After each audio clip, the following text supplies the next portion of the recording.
is a current clamor for restructuring of the Nigerian Federation, genuine enough to merit any sort of serious consideration? And what form of restructuring is being canvassed? Is restructuring, has been bandied about at this point, a convenient way of flying the 2023 kite? Who stands to benefit from restructuring if it comes to pass? Why is there resistance from the establishment on the issue of restructuring?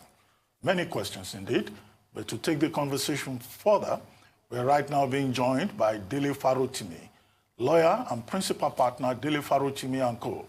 Dele Farotimi is also an author, and one of his publications is a very popular text, Do Not Die in Their War, which is a commentary on the present state of things between the leaders and the led in Nigeria. Dele Farotimi, good morning, and thank you for joining us again on the morning show. Good morning. Good morning. Well, good morning, sis. How are you too? Yeah, I wish I could top all the greetings I've had thrown your way this morning whilst waiting to Coburn, but as you can well imagine, the rank amateur that I am, I'm all nervous and everything, waiting to be devoured by the three wise ones of the morning show. Friendly territory. It's good to see you. We know you won't disappoint. Thank you for honoring our invitation. It's Quickly, a pleasure. Restructuring is not a new subject, but now all of a sudden it's gained a fresh currency. But there was a statement from the State House, from the presidency, saying that people who are asking for the restructuring of the Nigerian Federation are unpatriotic. What is unpatriotic about the idea of restructuring? You see, Nigeria is the place where English language came to die. We have found ways of giving new meanings to words. Even the question Doc just asked, he said, what is the problem? Nigerian Federation. Is there a Nigerian Federation? It's a lie. There is no Nigerian Federation. What you have is a unitary system that pretends, because of our own complicity, that it is a federation. And when Mr. President deemed those who have asked for a restructuring to be unpatriotic, he is completely correct. The question is, what is patriotism? How do you demand patriotism from a man to whom you have denied citizenship?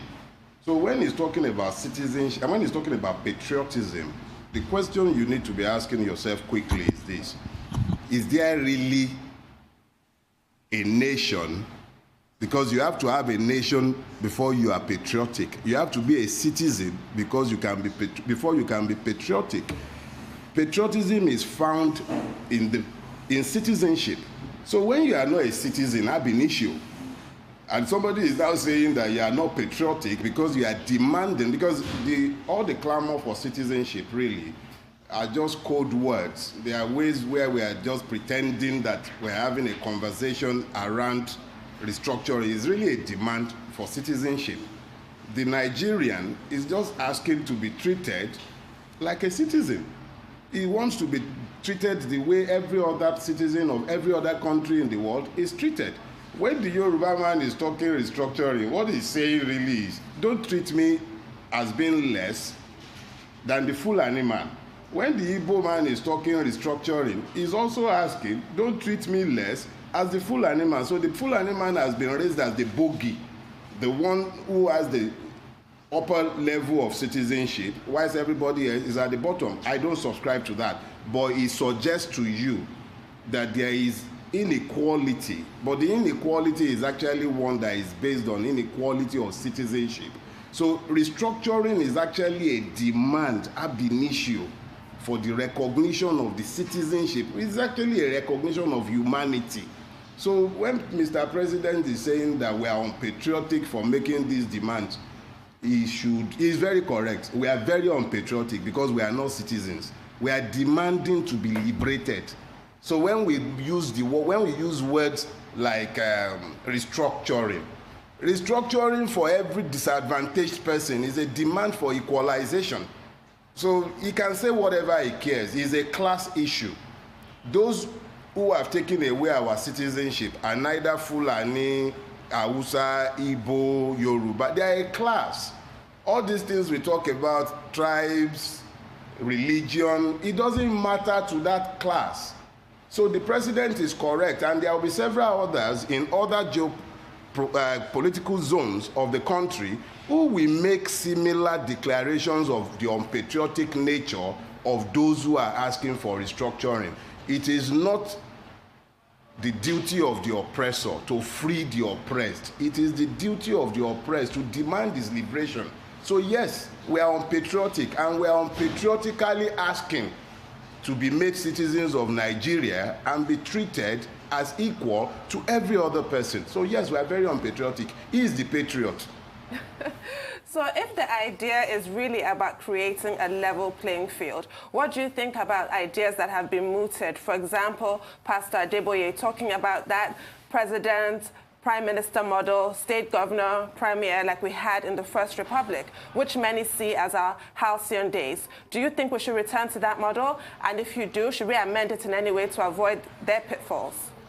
See, the heresy is for anyone to imagine that they have a monopoly of wisdom, or they are the only ones who know the right way to go to proceed and move forward. The first thing is that if people are bringing all these suggestions, as Pastor Adeboye has done, it suggests that there is a realization that there is something fundamentally wrong with where we are. Now, Pastor Adeboye has talked. There are almost 200 million Nigerians. We don't even know how many we are.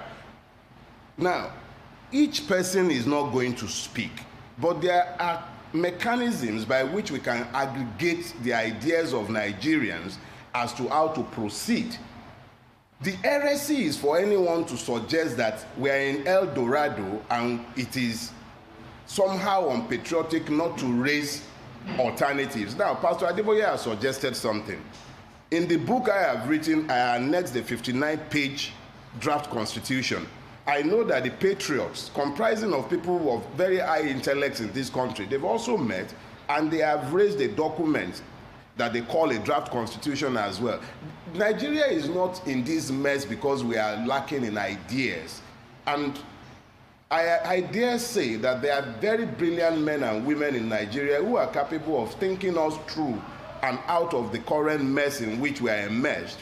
The problem is one of political will and the readiness to embrace the changes that our brains should tell us are necessary and prerequisite for us to move into a future. So any ideas should be welcomed, but there must be a way to aggregate these ideas and then allow Nigerians to have a say and decide exactly how they want to proceed. The one thing about which you have almost universal unanimity in Nigeria today is that where we are, as I have said before, is not normal. This is not sane. So that Pastor Adeboye has talked is very interesting. Finally, those who have been busy asking us to pray for Nigeria are now coming out with concrete ideas. It suggests that they too are beginning to realize that praying is not working.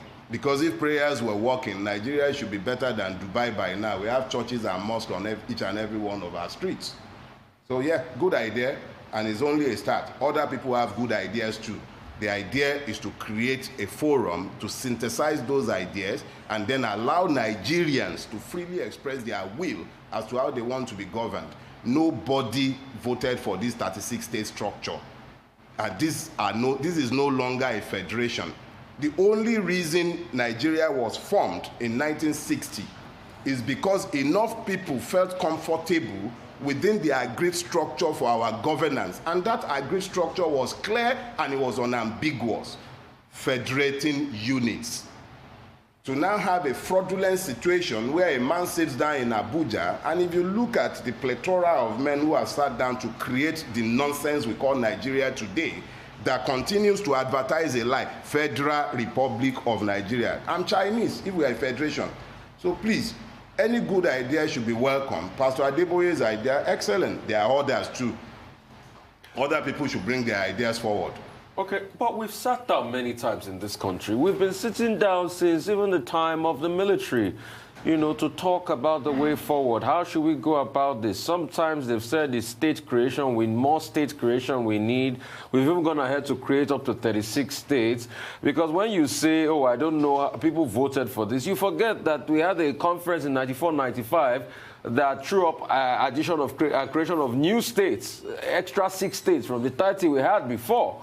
So people have been sitting down in all this forum, but why haven't we gotten it right all the time? See, when a lie travels for 20 years, the popular perception is that the truth will catch up with it one day. That's a lie. The truth never moves from where it sits, unmovable. It is the lie that is peripatetic. It travels, and then it comes back to exactly where the truth had always waited. We might have had all sorts of contrived conferences. 1994, you said. Who called it? Who represented who? Who voted for those people who sat down in those meetings? When you try to suppress a truth and you begin to erect scaffolds of lies in order to preserve the lie that you have sought to promote, eventually it will come crashing down around your ear. Nigeria has had several talk shops. Each one of those talk shops sought to circumvent the will of the people. There is a situation in Nigeria where today, if you seek to bring Yoruba leaders together, somebody will go to Bodilon and bring Oga Tinubu. Somebody will send a message to OPC, Gani Adams, and then they'll call all kinds of people and they'll sit them down and they'll say these are the aggregation of the Yoruba people, and these people have talked for the Yorubas. Who elected them to speak for the Yorubas? What was the agenda they presented to the Yorubas? From where do they derive their legitimacy to speak for me or for any other person? The other day, I woke up on October 1st. I was supposed to have become an Oduduwa Republic person because somebody sat down somewhere, probably overdrunk on Burukutu or something, and it decided that I was declaring Oduduwa Republic. Every joker somewhere is sitting down because the Nigerian state has provided room for those who will seek to aggregate the right of the citizens that they are denying. There are mechanisms for allowing the people to elect their due representatives to sit down in a properly constituted assembly of the Nigerian people. You cannot aggregate people's rights and expect that you will find expression for their grievances. All you will find is that you are providing avenues for those who trade in grievances. Yesterday, somebody has become the what is that? Ààrẹ Ọ̀nà Kakanfò on account of the platform of the OPC. Another person is raising a secessionist flag in Yoruba land, and that secessionist flag is finding adherents because there are genuine grievances that are not allowed to find expression. The same thing you find in Yoruba land is what you find in Igbo land. That is why you have an Nnamdi Kanu speaking the language of the extreme, because those who speak moderate languages are not listened to by the Nigerian state. The grievances are genuine. The grievances go back 54 years. But if we continue to pretend as though we can bury these grievances under palliatives, you are creating states. There were 3 regions, federating regions at our independence. There was a mechanism that allowed for the creation of an additional region that was reflected in the 1963 Constitution. When the military came in 1966 and Gowon created states at the outbreak of the Civil War, it destroyed the federation that he inherited. We have for too long perpetuated the myth of Aguiyi Ironsi being the one that unitarized Nigeria. It is not. The reason I'm going back into history is for you to understand that what they are seeking to bury, which is why they are creating talk shops that are unreflective of the will of the Nigerian people, what they are seeking to bury is the federal system itself. When you now break it down into unviable states, where you now have 36 states in all, each one of them unviable and unable to function as a state, you have the incongruity of a federal government that is creating federating units. And then you want us to sit down on the basis of that fraudulent situation and then begin to have a dialogue that would result in peace, which is what everybody is seeking. It won't work. We have to honestly admit that where we are is not working, and where we want to go to can only work when you truly reflect the will of the Nigerian people. The first condition of humanity is justice. When people feel perpetually aggrieved by a governance system, that nation or state we continually be in a state of war. It might not necessarily be pitched warfare, where parties are standing across from each other and taking pot shots. But all you need to do is look around Nigeria. Each and every one of our grievances are playing out in real time for the wise to see. And we're still talking about the unpatriotic people asking for restructuring. Restructuring is actually the only way that you can save Nigeria from what appears to be certain disintegration. A cataclysmic one for that matter. So if people want to sit down and continue lying to themselves about those of us demanding restructuring as being the unpatriotic ones, it's up to them to tell themselves their lies. Well, Dele, restructuring means so many things to different people. True. And you have referred to that. You have yourself talked about justice, about equality, you've talked about level playing field and all of that. But now that 60 years after independence, we're preparing for the next 60 years and looking into the future. What are those specific things, central key things that you think can transform Nigeria? The first thing that was lost before we got into the mess we are in today was the rule of law. If the law should rule in Nigeria, we will not be, all this restructuring talk, they are actually bywords for several other things that we have subsumed beneath restructuring. Restructuring is more of a binary vision result. When the people have looked at where they are, everything appears mad, and then you want to run away from declaring a support for secessionist arguments. You start saying, okay, we don't need to break, let's restructure.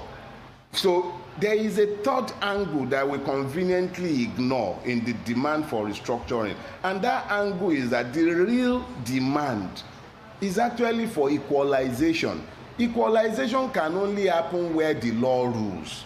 If the law does not rule, if impunity reigns, even if you restructure Nigeria and you don't have the law as the anchor upon which everything revolves, you're just wasting time. So, yes, restructuring means different things to different people, but the one that is paramount, that must be there, whatever name you call it, even if you leave Nigeria the way it is right now, as badly structured as it is, if the Nigerian state dares to allow the law to rule, I would say that the agitations would even go down significantly. People are shouting, "End SARS, end SARS." The only way you can ever end SARS is if the policeman carrying the gun knows that there will be consequences for the shot that he fires. When he recognizes that the person he is shooting is a citizen in relation to whom he must offer an account, not only to the state, but to the family of the persons that he kills. The only reason the Nigerian police kills with impunity is because he knows that there will be no consequences. The state is structured to protect the rulers. As long as it doesn't kill a member of the ruling class or one of their children or sympathizers or somebody, a worthy, even when worthies are killed, sometimes nothing happens. So the centrality of citizenship, the rule of law, these are central issues. They are core issues that are subsumed beneath the demand for a restructuring of Nigeria. It is the binary vision that sometimes allows those things to get hidden underneath and get lost in the noise of the arguments that we raise. Equalize citizenship, let the law rules, restructuring becomes a byproduct. So who is to address these fundamental issues that you've just stated? I read a comment by Alhaji Tanko Yakasai saying that people should not direct their ire at President Buhari, that it has to be directed at the National Assembly and it's up to them to legislate. Where do you place the ball, in whose court? You see, I have no faith in the capacity of either President Buhari or the National Assembly particularly. I even think that it is a little simplistic and particularly idiotic for anyone who is truly desirous of changing Nigeria to look to the existing structure to, in any way, shape, or form, contribute to the way forward. My own position is that if I am benefiting from a system, and the way the rulers in Nigeria benefit from the system must be clear. Let's be clear. It's not just that they are corrupt. It's not about corruption. It's about the fact that they are divorced from the citizens. And I use the word citizen loosely because in reality we are not citizens. So when you have a situation where the rulers are divorced from the ruled, and you are now asking those who are benefiting from the status quo to lead the reformation, you are asking them to commit class suicide. I actually believe that it is up to those of us who are disadvantaged, oppressed, to organize ourselves.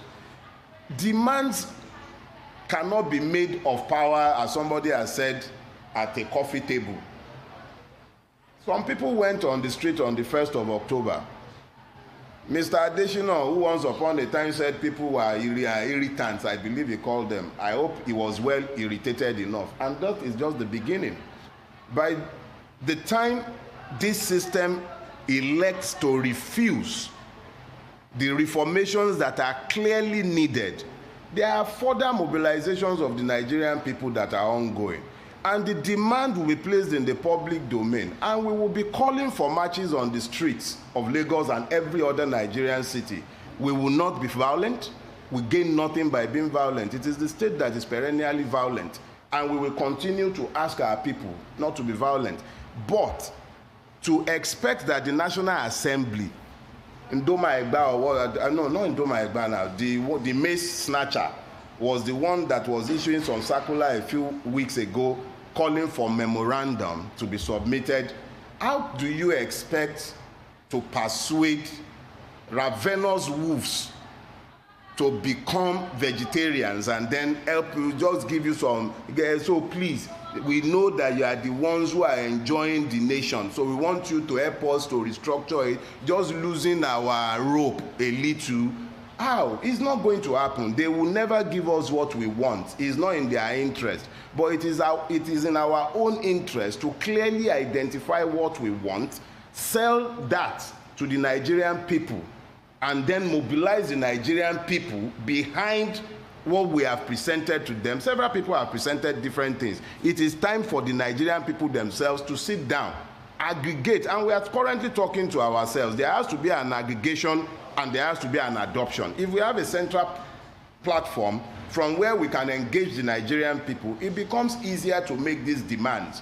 But to ask that we wait for the beneficiaries to be the ones to initiate the changes is a waste of time. Nothing good will come out of it. Okay. If you heard the president's speech, I'm sure you did. I didn't bother. It's a waste of time. Okay, on the first of, so I'm going to quote. It's a waste of time. I'm going to quote from the speech. The president talked about the fault lines in this country, and talked about it in such a way that what really ties us together are more than these fault lines. You know, these fault lines might be fault lines whipped up by a lot of other people because of their grievances of some sort. I mean, what's your take on all those fault lines? And do you believe that these fault lines... Let me say this to you. Yeah. I was talking to a friend driving here this morning.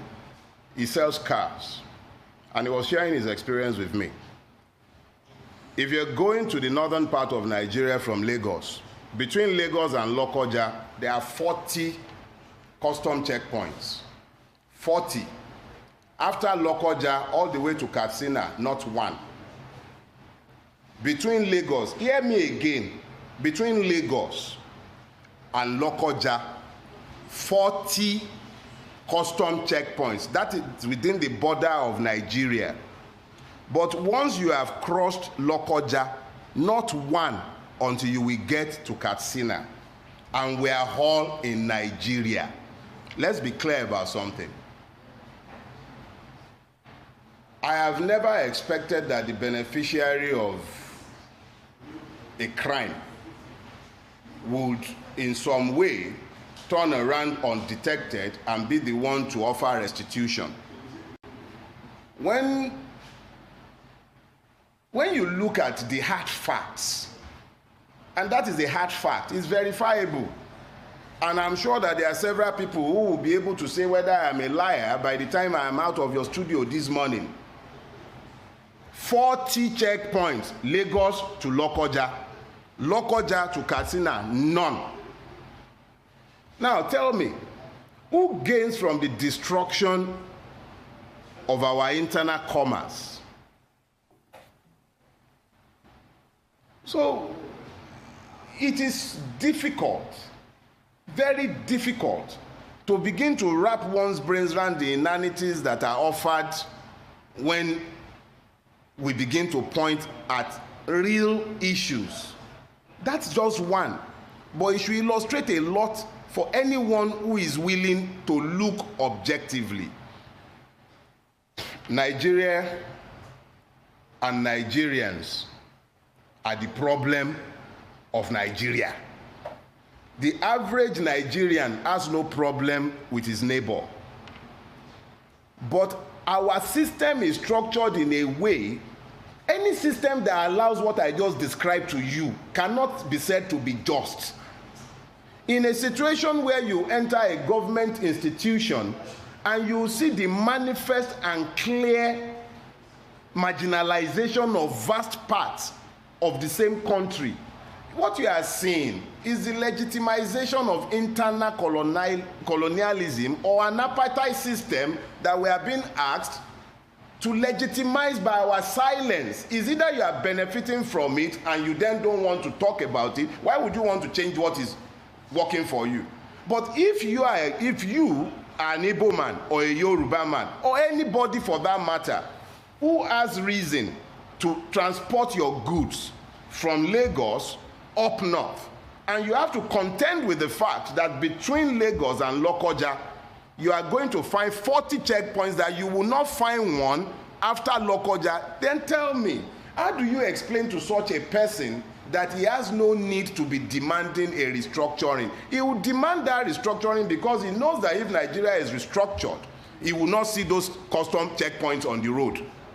Meanwhile, he is a businessman. The only reason he's talking restructuring is because he wants equalization. So beneath restructuring, you find a whole lot of things that are hidden. A lot of grievances are hidden underneath the demand for restructuring. So when we refer to the, and it's a truism, Nigerians don't have problems with themselves. Allowed a level playing field, the average Nigerian is happy to be here. Next 60 years, forget about it. The next 600 years, we want to be here. I could have left Nigeria, but I haven't left. I'm here because I believe in Nigeria, and so do a lot of other people. Hausa, Igbo, Yoruba. Nobody really cares for these tags. If you are demanding that racism should end, Black Lives Matter, how do you really find the moral standpoint to speak about Black Lives Mattering if Ijaw life does not matter to you, Igbo life does not matter to you, Fulani life does not matter to you, Hausa life does not matter to you? The people being slaughtered in southern Kaduna, they are human beings. The people being killed in Katsina, they are human beings. People losing their lives every day in different parts of Nigeria where the state has failed woefully, they are human beings, they are Nigerians, they are suffering. So when we talk about the fact that Nigerians we are united, yes, we are united. It is the system and our rulers that are dividing us. They profit from those divisions. They profit by it. And when you are demanding restructuring, remember, the demand for restructuring is just a cover for several grievances. People are in pain. Interactions with the Nigerian state occasions pain. Fela sang about it. He called it country of pain. Why must our country be a country of pain? Why must all our interactions with the Nigerian state instinctively inflict pain on us? How do you rationalize a situation? Hear that madness. 40 checkpoints to Lokoja, none after Lokoja. If you are in the business of moving goods up and down Nigeria, that is the reality you live with on a daily basis. I heard it this morning and I was shocked to the marrow. But the person whose reality exists with that madness on a daily basis, how do you demand patriotism from him? How do you look him in the eye and tell him that he's unpatriotic for saying that Nigeria should be restructured? What do you want him to do? Carry a gun and start demanding a secession? So Nigeria is the problem of Nigerians and our rulers, and it doesn't matter whether the ruler is Yoruba, Igbo, Fulani, or whatever. Is a class, is a single class. All these divisions merely masquerade and cover their activities. At that level, no divisions. All of a sudden, anti-corruption, sir, the daughter is busy marrying Atiku's son. Uncle Tinubu was there. Baba Akonde was there. There are no divisions. We are the ones who keep lying to ourselves. We divide ourselves. So when we talk about restructuring, understand it. It's the mask we wear when we don't want to appear to be secessionists. We just want equality. Earlier on, you made reference to Oduduwa Republic. Yeah. And it looks like you are one of those Yoruba leaders who do not support the idea of Oduduwa Republic. Knowing, of course, that self-determination is an internationally recognized right. Are you against the very idea of succession? See, and what is your objection to Oduduwa Republic? See, I once subscribed to the heresy of secession. I was even one of the ideologues in my younger days. I believed that was the solution to Nigerian problems. But I have evolved. Human beings should be able to embrace knowledge, and then if you have superior logic, drop what you used to believe was right, because you have been presented with better evidence. When I sat down to reflect deeply on the subject of secession in Nigeria, what I found very quickly is that secession is actually a position informed by assumed weakness. And you've asked the question that requires a bit of, I need to do a bit of unpacking, so please give me some time.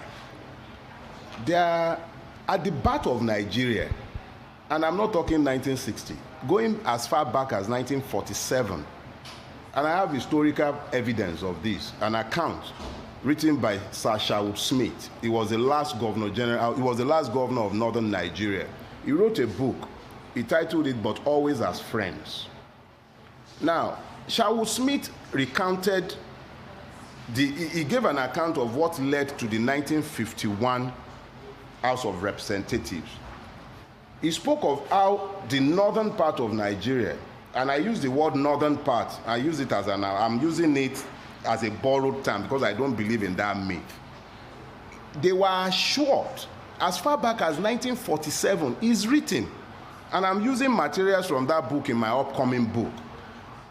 What they did was they assured them that, look, don't worry, in the Nigerian Federation that will be created, you will get half of the seat in the parliament. Now, at that point, the preoccupation of the Yorubas and the Igbo, because there were always these three contending forces, the Fulani, the Yoruba, the Igbo. They believed that as long as there was a federal system, they would be able to survive anything that might be done in relation to the structure, as long as they could govern their own side. So, the focus of the southern people in the immediate aftermath of the inequalities that began to emerge after the 1951 inauguration of that parliament was always, okay, what's come to us will stand in our region. So the regions became stronger and stronger and became more and more of tribal enclaves. And then you had the minorities raising their fears about the domination of the big three. Now, when I say big three, remember, there was a mythical tribe that was created in the cauldron of Nigeria's birth, and that mythical tribe is called the Hausa Fulani. There is no tribe known as the Hausa Fulani. But in order to hide a particular agenda, that tribe had to be created as a myth. It was a cover. Now, by the time the Nigerian Federation began to come apart at the seam, by the time it began to come apart at the seam in the aftermath of the coup, what happened was that the Igbos in seeking the protection of their rights. What I've done is I've summarized a lot, but I know as a fact that I'm speaking with a lot of intelligent people. I'm not flattering you. I know Dr. Abati, who has the question, is informed. Now, in the cauldron of that 1966 coup, what happened was that the Igbos reacting, and I say reacting deliberately, there's a difference between reactions and responses. The Igbos reacting declared, after the failure of Eburi, decided to go alone. The Yorubas, ambivalent. But there was a third force that everybody has always ignored in Nigeria, and that third force is the one that did not seek to leave, but sought to dominate and control what was given to them after the July 1966 coup. Now, that force enjoys it when the Igbos begin to demand Biafra, when the Yorubas begin to demand Oodua Republic, because it takes attention away from what everybody could agree on. What everybody can agree on, and I say this without equivocation, over 90% of Nigerians across the length and breadth of Nigeria would agree to a restructuring. But when you begin to speak in terms of secession, what happens immediately is that you play into the hand of those whose intention is to dominate the rest. Because the minute you begin to speak secession, you raise the alarm of the minorities who know that if Nigeria is broken along the lines that all the secessionists have been demanding, their interests are further jeopardized. Because if in 1950s they were demanding that the Willings Commission should create guarantees for the interest of the minority, is it now, when even within Yoruba land you have marginalization and an Ibadan man cannot, and a man that is not Ibadan is struggling to be governor in Oyo State, and Okeogun man does not have equality in Oyo State?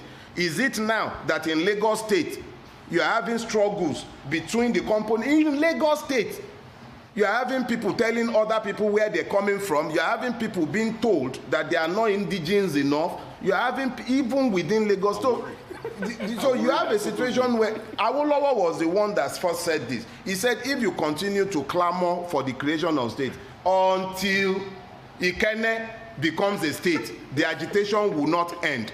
The creation of state was always meant to dilute the centrality of Nigeria's focus on federalism. If you keep breaking it down, the more you, who is breaking it down in the first place? Where else in the world have you seen the federal government creating federating units? Dr. Abati, you are a lawyer. I know you studied you've studied constitutional history. Where else in the world, in the entire wide world, where they claim they have a federal system, does the federal government create states? So secession is a distraction. A distraction because it takes attention away from what is winnable. What is winnable is an easy win. Easy win when you begin to demand that Nigeria be... What is the argument against restructuring? What is the argument? There is no argument against restructuring. That is why President Buhari, General Buhari, will be talking about unpatriotism. What is unpatriotism? Who is more unpatriotic than the person who will take money to build a rail line to Maradi when you have children, over 14 million of them walking on the street, and then is building a rail line, 1.9 billion or something like that to Maradi.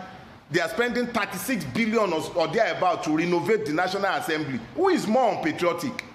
Patriotism should not be equalized with slavish support for stupid leaders whose only interest is to enslave the people. They are enslaving us. So to now be demanding, how can you ask me to be patriotic when you are busy decimating the future of my children whilst I'm still alive? So let's be clear. Nigerians asking for secession have genuine grievances that has battered their demands. But I cannot support it because I know that it is a distraction and it merely aids our oppressors and enslavers in obfuscating the real issues. The real issues are clear. It's about equality. No Nigerian, unless you are mad, you can't stand in front of me and tell me that I don't have a right to demand equality before the law. You cannot tell me that I don't have a right to demand to be treated the same as every other Nigerian, wherever they might come from in Nigeria. That is not an unreasonable demand to make. When we now leave those demands and somebody in fact, I even feel insulted sometimes. The people who are declaring the republic that I'm supposed to be a citizen of, some of them can't even articulate the grievances that has pushed them into declare. Okay, it's not their fault. Somebody was busy declaring something similar yesterday. Today is a millionaire many times over. Nigeria rewards madness, and that is why madness has become endemic. It rewards madness. If you think about it. We are sat down here, and there are real life issues plaguing Nigeria. Real life issues that should interest anybody that still retains a modicum of consciousness. People travel outside Nigeria. They're coming into the airport, and the minute they come through, they remove their brain. They check it into their luggage because they know that the retention of their brain will only lead to their untimely death, exploitation, in the hand either of the state or one of his agents. And then you tell me that the answer to that is secession. By the time you are done breaking up Yoruba land, okay, the Fulani ruler of Lagos State in the last 21 years, are we deporting him? The ones who have been busy ruling in Abia State, are they going to be deported to Zamfara or Katsina? This secessionist argument, anyone with half a brain should stop it. Is actually unedifying, because what we are I am a firm believer in Pan-Africanism. I am of the opinion that the only way the black man is ever going to come out of the perpetual servitude into which he has been locked will be for us to find common cause as a race. When I now hear someone, he lives in Lagos, and is looking at all the solutions he believes would solve our problem in Nigeria. And he says, oh, we must break up. Okay. Which foreign power am I paying tolls to in Lagos? There is no house in Lagos today that hasn't paid. If you've built a house in Lagos in the last 10 years, you paid at least, cumulatively, you couldn't have paid less than 5 million naira to Lagos State in one form of fee or the other. Cumulatively, between governor's consent, approval, one thing or the other. How does that show on the street of Lagos? How does declaring no? In fact, the other day, one Lagos indigene was telling me, Gedegbe Lekowa. And I was laughing to myself, Gedegbe Lekowa. The solution to Lagos' problem is secession of Lagos within the scope of the breakup that they are all envisaging. When you are done now breaking that Lagos into okay, it will now be the Republic of Bodilon. What happens at that point? We should stop all these distractions. Mr. Farotimi, yes, madam. We have about a minute left, and you have made it very clear secession is a distraction. It is. Very quickly, what are the consequences of a failure to restructure, of a failure to focus and get it done? Because as Nietzsche said, they muddy the waters to make it seem deep. This is not an intractable problem. What is the failure? What is the consequence of the failure to get this done? It scares me to think about it. But the reality is that Nigeria has one shot at it, and that shot is probably less than 12 to 18 months window. If we fail to restructure and we continue this dance of death and enter 2023, or we keep progressing towards 2023 with the different forces that will be contending for power, the grievances that are already multiplied, I see a horrible implosion. If we, who are seeking change, or shall I say a revolution, if we are unprepared and we have failed to convince the people of that need, what is likely to happen is that there will be an implosion. And that implosion is not the first time such implosions will be happening in Nigeria, but this time around, Nigeria does not have the structural integrity to withstand that implosion. There are actors in the game who have decided that they are ready for all kinds of shenanigans. Look at the north. Just look to the north. Look at all the trouble spots. You'll find very quickly that it conforms with old fault lines. President is talking of fault lines. There is ethnic cleansing going on in the north. It is because some people are preparing for some things. There are different forces arming themselves. We are not blind. Any fool can see what's going on in Nigeria.